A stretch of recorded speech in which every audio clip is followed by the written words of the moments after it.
ماشاءاللہ آج بڑی مدت کے بعد ہمارے جو ہے سابق ساتھی جناب حضرت مولانا عبداللہ صاحب قبلہ، انہوں نے جب میں درجہ حفظ میں تھا تو اجھاری میں پڑھائی کرتے تھے، تو اس وقت میں ہم تو ان کے سامنے بچے تھے، یہ ہمارے جو ہے ایک طریقے سے انہوں نے ہماری سیڑھیوں کو اوپر چڑھایا ہے، بلکہ یہ یوں کہیے کہ قرآن پاک میں حضرت نے بہت زیادہ رہنمائی فرمائی ہے۔ اور ایسا تھا کہ پہلے ہمارے حالات بھی اتنے اچھے نہیں تھے، تو حضرت نے اجھاری میں اتنے مشفق تھے ہم لوگوں پر یہ کہ انہوں نے بہت زیادہ احسان کیے ہمارے اوپر، اور آج اللہ نے وہ دن دکھایا کہ ایک ہی اسٹیج پر دونوں لوگ جمع بڑوں سے بڑا ہے، وہ امام صف انبیاء ہیں، ان کا رتبہ بڑوں سے بڑا ہے، کوئی لفظوں میں کیسے بتائے ان کے رتبے کی حد ہے تو کیا ہے، ہم نے اپنے بڑوں سے سنا ہے صرف اللہ ہی ان سے بڑا ہے، ہم نے اپنے بڑوں سے سنا ہے صرف اللہ ہی ان سے بڑا ہے، مستقل ان کی چوکھٹ عطا کر یا خدا یہ میری التجا ہے، کوئی پوچھے تو یہ کہہ سکوں میں باب جبریل میرا پتہ ہے۔ آئیے حضرات ایک مرتبہ ہم اور آپ اپنے پیارے آقا و مولا حضور سید عالم نور مجسم سرور انبیاء صلی اللہ تعالیٰ علیہ وسلم کی بارگاہ میں درود پاک کا نذرانہ پیش کر لیں۔ اللہم صلی علی سیدنا و مولانا محمد و نبینا و کریمنا و مولانا محمد مبارک وسلم صلی اللہ علیہ وسلم و سلام علیکہ رسول اللہ صلی اللہ تعالیٰ علیہ وسلم۔ دیکھیے ہمارے جو ہے مہمان حضرات بالخصوص علماء اکرام فردن فردن تشریف لا رہے ہیں، اور جو ابھی نہیں لائے ہیں وہ ابھی مختصر وقت میں انشاءاللہ تبارک و تعالی اسٹیج پر آ جائیں گے۔ ہمارے بزرگوں کا ایک معمول رہا ہے، جب ہم اپنے بزرگوں کے فتاوے یا ان کی کتب و احادیث پڑھتے ہیں تو ان سے ایک طریقہ منقول ہوتا ہے کہ وہ اپنی جب بات شروع کرتے ہیں تو سب سے پہلے حمد بیان کرتے ہیں، یعنی اللہ تبارک و تعالیٰ کا ذکر کرتے ہیں، اس کے بعد میں اللہ کے محبوب علیہ السلام پر درود و سلام کا نذرانہ عقیدت پیش کرنے کے بعد اگر محبوب باری تعالیٰ کا ذکر مقصود ہوتا ہے تو ان کا ہی ذکر کرتے ہیں، ورنہ اگر جو چیز انہیں مقصود ہوتی ہے اسی کو اپنے ذکر میں شامل حال رکھتے ہیں۔ میں بھی اپنے بزرگوں کے ربط کو باقی رکھتے ہوئے میں آج کوشش کروں گا کہ چند جھلکیاں اپنے رب محبوب کریم رؤوف الرحیم اور ایسا رب جس نے ہم سب کو خلق کیا ہے، جو ہم سب کو دانا پانی کھانا دیتا ہے، اس کے شکر میں چند ایسی باتیں رکھوں گا کہ جس سے ہم سب فیضیاب بھی ہوں اور اپنے رب کے احسان اور اس کی نعمتوں کا شکر بھی بجا لائیں۔ دیکھو ایک چیز سب سے اہم میں بتانا یہ چاہ رہا ہوں کہ آج کے وقت میں ہماری عوام کچھ تو حضرت پیشہ ور مقرروں کو سن کر اور کچھ ایسے دنیاوی ذہن بنا کر ایسی ہو گئی ہے کہ انہیں صرف مزیدار چٹکلے سنائے جائیں، قصے کہانیاں سنائی جائیں اور ایسی لفاظی والی تقریر ہو تو ہمارے ذہن جو ہیں تین چیزوں سے بالکل پاک ہو گئے۔ ایک تو ہم اللہ تبارک و تعالیٰ کے بارے میں اگر کوئی ذکر کر رہا ہو، اس کے خیر اس کے شر کے بارے میں ہم سننا نہیں چاہتے۔ دوسری بات، ہم علمی تقریر کبھی سننا پسند نہیں کرتے۔ ابھی تھوڑا قیل و قال کر کے کوئی بتانے لگے کبھی بسم اللہ الرحمن الرحیم ہے تو بسم اللہ پر زیر کیوں آیا، حالانکہ بسم اللہ یا بسم اللہ بھی ہو سکتا تھا، پھر وہ بتایا کہ بسم اللہ پر زیر اس وجہ سے آیا کہ وہ مبنی بر کسر ہے، یا اس وجہ سے آیا اس وجہ سے آیا، تو ہماری پبلک تھوڑی دیر میں توبہ مانگ جائے گی، ارے یار یہ کس نے لا کے بٹھا دیا، یہ کوئی تقریر ہے، ارے وہ بلائے تھے ہم نے، فلاں مفتی صاحب بلائے تھے، ایسی بھراٹے دار تقریر کری یار، دل خوش کر دیا۔ تو اگر مزہ ہی لینا تھا تو یار تھوڑے سے 10,000 روپے اور فالتو خرچ کر کے شیخ چلی بلا لیتے، وہ ہم سے زیادہ بڑھیا کامیڈی کر لیتا، بڑا مزہ دلاتا۔ اگر ہمیں کامیڈیاں جلسوں جلوس میں بھی ہم کامیڈیاں اور ہنسی ٹھٹے یہ ساری چیزیں تلاش کرنی ہے ہمیں، تو ہم تھوڑے سے زیادہ پیسے خرچ کریں اور اسے بلا لیں۔ لیکن تو میں نے کیا بتایا کہ ہماری قوم ایک تو حمد باری تعالیٰ سننے سے بالکل نسیہ منسیہ اور علمی تقریر سننے سے بالکل دور۔ تیسری چیز کیا ہے کہ ہماری قوم جنگ کی باتیں سننا ہی نہیں چاہتی، کرنا ہی نہیں چاہتی، جبکہ حضرت امام حسین فرماتے ہیں، ان سے روایت ہے کہ ہمارے گھروں میں جنگ کی باتیں اس طریقے سے پڑھائی جاتی تھیں، حضور کے جو غزوات ہیں وہ اس طریقے سے پڑھائے جاتے تھے جیسے کہ لوگوں کے گھروں میں قرآن کی تلاوت کی جاتی ہے۔ یہی وجہ ہوئی کہ اکیلا امام حسین ایک طرف اور جوان بیٹے کٹ رہے ہو، ان کی لاش اٹھانا، آج تو ہمارا چھوٹا سا بچہ مر جائے نا اور ہمارا اکلوتا بچہ ہو اور وہ مر جائے ہمیں اٹھا کے قبرستان تک لے جانا بھاری پڑ جاتا ہے، لیکن امام حسین ہو، کمر نڈھال ہو چکی ہو، بھوکا بھی ہو پیاسا بھی ہو، لیکن جوان بیٹے کی لاش اٹھائے، اس کی وجہ صرف یہ ہے کہ وہ رسول اللہ کے غزوات کا فیض تھا اور کچھ نہیں تھا، سمجھایا؟ انہوں نے رسول اللہ کی سیرت کو صرف پڑھا نہیں بلکہ اپنے اندر پی لیا۔ نعرہ تکبیر، نعرہ رسالت، نعرہ حیدری، نعرہ غوثیت، علماء اہل سنت، حضرت حافظ و قاری وسیم صاحب قبلہ، حضرت مولانا عبد الوہاب صاحب قبلہ، نعرہ تکبیر۔ ماشاءاللہ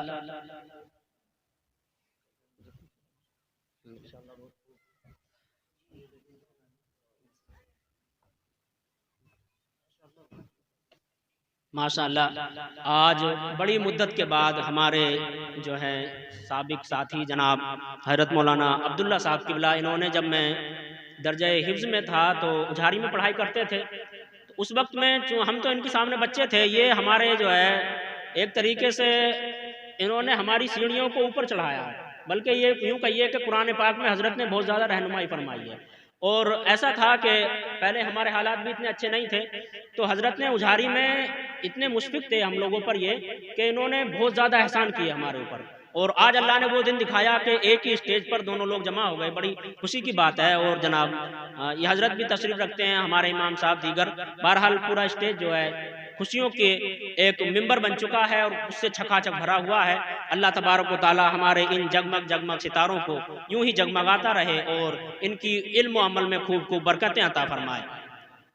بہرحال میں یہ بتانا چاہ رہا تھا کہ ہماری قوم جو ہے وہ تین چیزوں سے بالکل دور ہو گئی ہے۔ ایک تو اللہ تبارک و تعالیٰ کا ذکر سننا نہیں چاہتے، لفاظی تقریریں سننا چاہتے ہیں، دوسرے علمی تقریر سننے سے بالکل پاک ہیں، تیسری چیز جنگ و جدل کی کوئی بات لے کے بیٹھ جائے، حضرت ابو عبیدہ بن جراح، خالد بن ولید، فاروق اعظم، عثمان غنی، ان لوگوں کے کسی معاملات کے بارے میں بتانے لگو تو ہمارے لوگ کہتے ہیں ارے یار کیا فساد کی باتیں کر رہے ہیں۔ بہرحال میں سب سے پہلی چیز اس میں جو ہے وہ حمد باری تعالیٰ ہے۔ میں اللہ تبارک و تعالیٰ کی چند ایسی باتیں اللہ تبارک و تعالیٰ کی آپ کے سامنے رکھوں گا جن کا سننا ہم لوگوں کے لیے بہت زیادہ ضروری ہے۔ سب سے پہلے آپ سمجھ لیں کہ اللہ تبارک و تعالیٰ رحمان ہے اور رحیم ہے، دوسری طرف اللہ تبارک و تعالیٰ قہار بھی ہے اور جبار بھی ہے۔ اگر کسی بستی میں ایسا عالم ہو جو صرف اللہ کا رحم اور جنت کے فضائل بیان کرے، جنت کے معاملات بیان کرے، تو اس بستی میں شیطان کو جانے کی ضرورت ہی نہیں ہے۔ لہذا تو خالص اللہ کا رحم بھی بیان نہیں کیا جائے گا، بلکہ اللہ تبارک و تعالیٰ کا رحم اور اس کا قہر دونوں چیزیں بیان کرنی چاہیے۔ سب سے پہلے ہے اللہ تبارک و تعالیٰ کا رحم، کیونکہ قرآن کی سب سے پہلے اوپر ہی لکھا ہوا بسم اللہ الرحمن الرحیم، اللہ کے نام سے شروع جو نہایت مہربان رحم والا، اس کے بعد الحمدللہ رب العالمین، تمام خوبیاں اللہ تعالیٰ کے لیے ہیں، مالک یوم الدین جو روز جزا کا مالک ہے۔ تو اللہ تبارک و تعالیٰ کے بارے میں جو قرآن پاک میں سب سے پہلے ذکر کیا گیا وہ یہی ہے کہ اللہ تعالیٰ رحم کرنے والا، کرم کرنے والا ہے۔ دوسری بات یہ ہے کہ اللہ تعالیٰ کا رحم جو ہے اس کے جلال پر غالب ہے، اللہ کا رحم اس کے قہر پر غالب ہے۔ ایک صحابی ہیں، اللہ کے رسول صلی اللہ تعالیٰ علیہ وسلم قیامت کے واقعات بیان کر رہے تھے، تو مشکوٰۃ شریف کی حدیث ہے، وہ کھڑے ہو گئے، یا رسول اللہ مجھے اپنے اعمال پر کوئی امید نہیں ہے، لیکن مجھے اتنا ضرور پتا ہے کہ کل قیامت کے دن میں ضرور بخشا جاؤں گا۔ آپ نے اس کی وجہ پوچھی تو انہوں صحابی نے یہی جواب دیا کہ یا اللہ، اے اللہ کے محبوب صلی اللہ تعالیٰ علیہ وسلم، جب کل قیامت کے دن میرے عیب کھولے جا رہے ہوں گے، لیکن اللہ تبارک و تعالیٰ کے سامنے میری پیشی ہوگی تو اس کا رحم اس کے قہر پر غالب آ جائے گا اور اللہ تبارک و تعالیٰ میرے سارے گناہوں کو یوں ہی معاف کر دے گا۔ بس ایک مرتبہ کلمہ شریف کا ورد کر لیں، لا الہ الا اللہ محمد رسول اللہ صلی اللہ تعالیٰ علیہ وسلم، تو اللہ تبارک و تعالیٰ ایسا رحم کرنے والا ہے، ایسا رحم کرنے والا ہے کہ ایک مرتبہ حضرت سلیمان علیہ السلام کے زمانے میں بارش نہیں ہو رہی تھی، بارش قحط پڑ گیا، چاروں طرف سوکھا پڑنے لگی، تو کیا ہوا کہ ایک چونٹی بہت ٹائم سے ٹیلے پر اپنے جو ان کے ریت کے ٹیلے ہوتے ہیں اس پر دعا کر رہی تھی، پر پھیلائے ہوئے، آسمان کی طرف منہ پھیلائے ہوئے ہے۔ اتنے میں سلیمان علیہ السلام نے اپنے لشکر کو لیا اور میدان میں دعا کے لیے نکلے، تو حضرت سلیمان علیہ السلام نے دعا کی، دعا کے لیے ہاتھ اٹھائے تو اللہ تبارک و تعالیٰ نے فرمایا کہ اے میرے برگزیدہ اور میرے محبوب بندے، یہ بات تو حق ہے کہ بارش تو میں برساؤں گا ہی، لیکن آپ یہاں سے چلے جائیے، آپ اپنے ہاتھوں کو آپ اپنی دعا کو تام دیجئے اور یہاں سے چلے جائیے، کیونکہ ایسا نہ ہو کہ آپ بھی دعا کر رہے ہیں، وہ چیٹی بھی دعا کر رہی ہے اور وہ چیٹی مجھ سے بار بار التجا کر رہی ہے، یا اللہ تبارک و تعالیٰ اب اس قحط کے عالم میں رہا نہیں جاتا ہے، پاک پروردگار عالم بارش نازل فرما دے۔ تو ایسا نہ ہو کہ وہ آپ کو بھی دعا کرتے ہوئے دیکھ لے اور وہ خود بھی دعا کر رہی ہو، تو پھر وہ یہ کہنے پر مجبور ہو جائے کہ یہ بارش جو اتری ہے یہ میری دعا کے بدولت نہیں اتری، بلکہ یہ بارش جو اتری ہے وہ سلیمان علیہ السلام کی دعا کی وجہ سے اتری ہے۔ سلیمان علیہ السلام، میں اس چیٹی کا دل توڑنا نہیں چاہتا، آپ یہاں سے واپس چلے جائیے، بارش تو میں برساؤں گا لیکن بس محض اس چیٹی کا دل خوش کرنے کے لیے میں آپ کو واپس بھیج رہا ہوں۔ تو وہ ایسا کرم کرنے والا، ایسا رحم کرنے والا ہے کہ وہ چیٹیوں کے حال پر واقف ہے اور وہ چیٹیوں کا بھی دل رکھتا ہے۔ پھر کوئی بندہ خدا اس کا رحم مانگے، اس کا کرم مانگے، جہنم سے نجات مانگے، جہنم سے آزادی مانگے اور اللہ تبارک و تعالیٰ اس پر رحم نہ کرے، ایسا ہو نہیں سکتا۔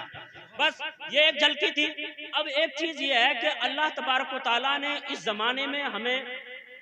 اتنی نعمتوں کی افراد، اتنی نعمتیں عطا کی ہوئی ہیں، لیکن کتنے لوگ ایسے ہیں جو دن بھر میں اللہ تبارک و تعالیٰ کا شکر ادا کرتے ہیں؟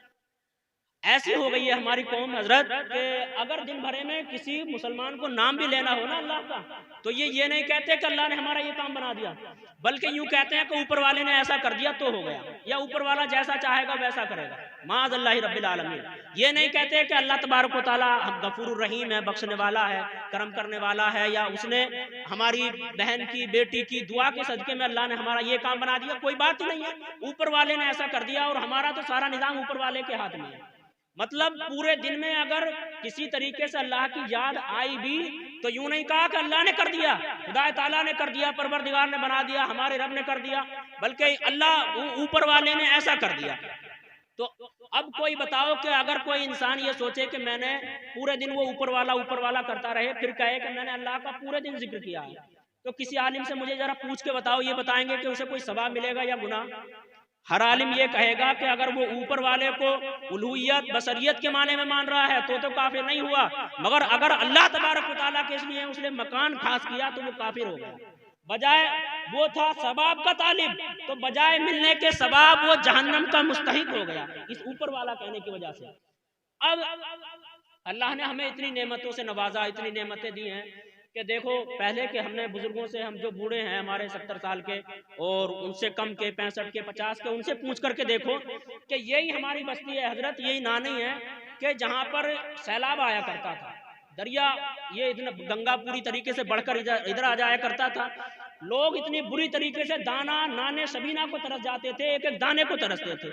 یہیں اسی بستی کے لوگ بتاتے ہیں کہ وہ پتہ نہیں ڈوڑے کا جن کیا لفظ بولا جاتا ہے، اس کا ناز کھایا کرتے تھے، لیکن آج اسی بستی کے مسلمان اتنے چین و سکون، اتنے عیش و عشرت کی زندگی کاٹ رہے ہیں، لیکن ان کی زبان پر کبھی لفظ شکر جاری نہیں ہوتا، کبھی وہ یہ نہیں کہتے کہ اللہ تبارک و تعالیٰ تیرا شکر ہے کہ تو نے پوری بستی سے اس میں پریشانی کو، اس ذلت کو دور کر دیا۔ پتہ بھی ہے حضرت بنی اسرائیل کے ایک بزرگ ہیں جو کہ ایسے بزرگ ہیں مستجب الدعوات بزرگ ہیں، مطلب مستجب الدعوات کا مطلب یہ ہے کہ وہ جب اللہ تبارک و تعالیٰ کی بارگاہ میں دعا کے لیے ہاتھ اٹھاتے اللہ تعالیٰ ان کی دعا پوری کر دیتا۔ اب کیا ہوا ایک دن کہ حضرت موسیٰ علیہ السلام کو اللہ تبارک و تعالیٰ نے دنیا میں بھیجا فرعون کو مٹانے کے لیے، لیکن چونکہ نبی کو ایک ہی کام نہیں ہوتا کہ وہ خالی فرعون کو مٹانے کے لیے آیا ہو، بلکہ دین کی اطاعت بھی کرنی ہے، دین کو بھی پھیلانا ہے، دیگر یہود و نصارہ سے بھی جوجنا ہے، پوری دنیا کو جنگ کرنے کے لیے۔ جب موسیٰ علیہ السلام نے تیاری کی، اس قوم کو پتہ چل گیا، انہوں نے ولی کی، جو وہ ولی تھا مستجب الدعوات، ان سے کہا کہ آپ موسیٰ علیہ السلام کے لیے بد دعا کر دیجئے۔ اب جب ولی نے نبی کا نام سنا تو ان کا دل دہل گیا، ارے یار نبی کے خلاف کون بد دعا کرے گا، کیونکہ نبی کا مقام یہ ہوتا ہے کہ بڑے سے بڑا ولی نبی کے پائے کو بھی نہیں پہنچ سکتا۔ اب میں مثال کے طور پر ایک بتا دوں، ایک بہت بڑے ولی ہیں، بہت مشہور زمانہ، حضرت بایزید بستامی۔